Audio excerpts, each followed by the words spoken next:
Deixa eu fazer uma pergunta para vocês. Quantas pessoas vocês acham que uma serial killer é capaz de matar? Dezenas? Uma centena talvez? Saibam vocês que existiu uma condessa que acabou com a vida de nada menos do que 600 camponesas.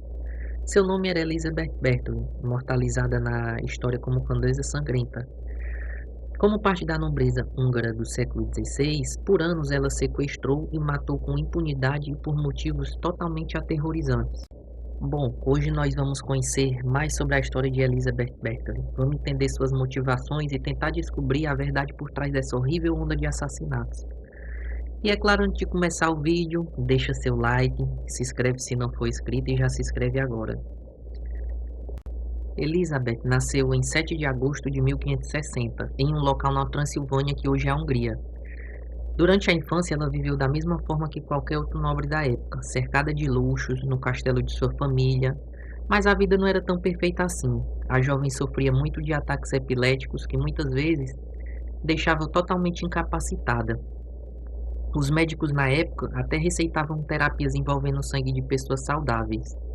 E daí o tempo foi passando, ela foi crescendo. Algumas fontes históricas afirmam que, no decorrer de sua vida, Elizabeth testemunhou várias punições brutais de oficiais de sua família contra os camponeses húngaros que viviam em torno de seu castelo.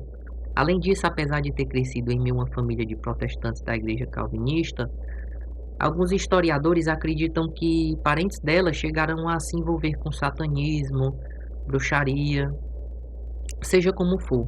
O tempo passou e ela se tornou uma bela jovem. Aos 13 anos, a Condessa acabou tendo um filho sem estar casada, algo que na época era totalmente inaceitável. Quando ela deu à luz à criança, ela acabou sendo levada por uma pessoa de confiança da família Bathory para longe. Quando ela completou 15 anos, ela se casou com seu primo, o príncipe Ferenc Nezded. Muitas fontes históricas acreditam que ele era uma pessoa cruel e degenerada, responsável por ensinar ela técnicas e métodos de tortura que ela viria a usar em suas vítimas posteriormente. Seu marido era um excelente guerreiro e ele passava muito tempo no campo de batalha. Assim, Elizabeth assumiu a prosperidade do casamento e ficou responsável pelo controle de seus empregados e os demais afazeres relacionados a ela. Não demorou muito tempo até que rumores de maus tratos e crueldades com os empregados por parte da condessa começaram a circular. Nesse meio tempo, a condessa deu à luz a 4 filhos: Paul, Anna, Ursula e Catherine. Bom, as coisas já começariam a mudar com a morte de Florence. Ele faleceu no dia 4 de janeiro de 1604, aos 48 anos. Nesse tempo, um número cada vez maior de camponesas começou a desaparecer dos arredores do castelo. Ao mesmo tempo, suspeitas começaram a recair sobre a condessa, já que a investigação sobre o ocorrido começaram a apontar que muitas das mulheres desaparecidas estavam sendo atraídas para o castelo da condessa, com a promessa de um emprego e melhores condições de vida que ela fazia. Todas eram garotas jovens, virgens, com idade entre 10 e 14 anos.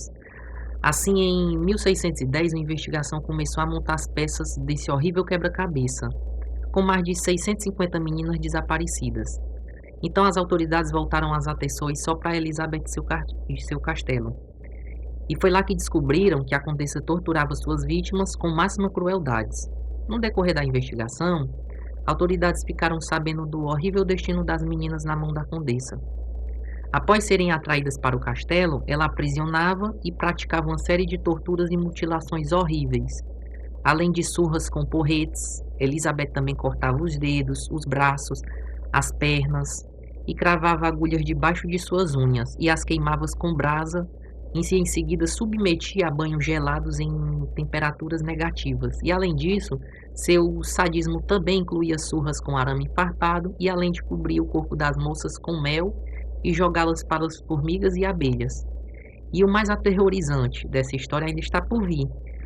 Antes de ir ao julgamento, as autoridades queriam saber as motivações de Elizabeth para cometer essas atrocidades. Como resposta, descobriram que ela usava o sangue das moças mortas para se banhar, enquanto algumas fontes históricas afirmavam que isso era um motivo para ela retardar o envelhecimento. Alguns especialistas também acreditam que ela fazia isso para tentar se curar da epilepsia, uma doença que esteve até o fim de sua vida, Mas seja como for, a Condessa Sangrenta exerceu sua crueldade a um total de 650 vítimas. É o maior número de mortes atribuídos a uma mulher em toda a história. Depois do julgamento, as autoridades decretaram a prisão de Elizabeth Bathory no dia 12 de dezembro de 1610. E por ser um membro de uma importante e influente família húngara, ao invés de ser condenada à morte, sua sentença foi passar o resto da vida confinada em seu castelo. Ela veio a morrer no dia 21 de agosto de 1614, aos 54 anos de idade. Hoje ela está no Guinness, com o mórbido recorde de mais assassina profílica da história. Ah, e sabe aquelas histórias envolvendo vampiros na Transilvânia? Pois é, muito se deriva dos crimes cometidos por ela, dos banhos de sangue que ela tomava. Sinistro, não é? Séculos depois dessa onda de crime bárbaro, ela continua sendo lembrada como Condessa Sangrenta. Mas há um detalhe curioso nessa história toda, é que com o passar dos anos, várias pesquisas foram feitas sobre a vida e todos os acontecimentos que marcaram essa história. E hoje existe, inclusive, historiadores e especialistas que encontraram certas evidências indicando que ela pode ter sido vítima de uma conspiração. E o que ocorre é que ela era uma mulher rica, culta, influente dentro da sociedade húngara da época. E além disso, haviam pessoas com motivações políticas que queriam tirá-la do poder. Assim, existe uma teoria de que os mais de 300 depoimentos que ajudaram a prender ela foram forjados deliberadamente. E além disso, as investigações da época apontam que foi encontrada uma câmara de torturas e cadáveres no castelo da Condessa. Mas essas podem ter sido provas falsas colocadas lá posteriormente. E além disso, há várias outras divergências com relação aos fatos, como os banhos de sangue. Os registros envolvendo essa história surgiram apenas em 1729, que foram escritos por um padre jesuíta sobre ela.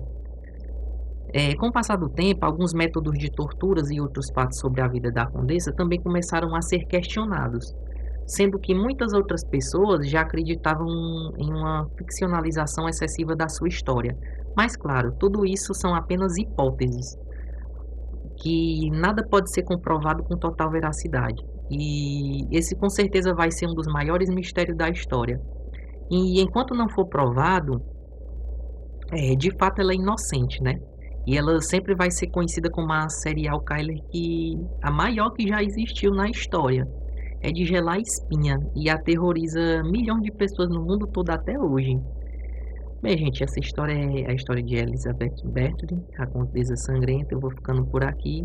Obrigado. Não esquece de ativar as notificações. E a gente se vê em breve. Tchau, tchau.